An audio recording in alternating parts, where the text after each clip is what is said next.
Hello, my family members. I'm going to soup palago when I hope Korea. Manola life say.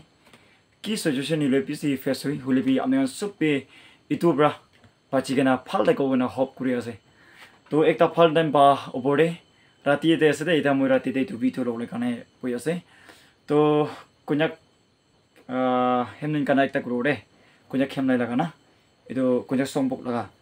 More about Jesus. Na inistay na sa ito kanon mo sup huni ta kasi konyak ta guledo jisu cheng anyay ne ihu na ito ase jisu cheng anyay ne na inaliki na ase ta dende to guys ito kana huni na mo sup kuse bo amne gan ge ita kole mondo mogala life te mandu ke forgive kuna para laga nule mandu ra pisi biya ni julaga kota kun ta kamde nule inala time de mon depression de mon biya paina ta kamde kita mogan bra ito gospel kana do kuri ito no mon ge ekta timak fresh with aro comfort hoy de manu life say ina thakan ne itia moi church pra khorai na itu video loi ase moi church etam movie ekta kusina bala ekta thakise kile gule do har kisim jaga de pema marnu khan pema tuk pratikha khan aro chutu mutu kota bra chakra ola nure ina la kota pisi huni huni aina etam mon chokam kusina bala tin ekta thakise hule moi idon sub chariana moi church ase church jaina moi ina thakaram de pastor bra preaching ti koto mode itu kana last day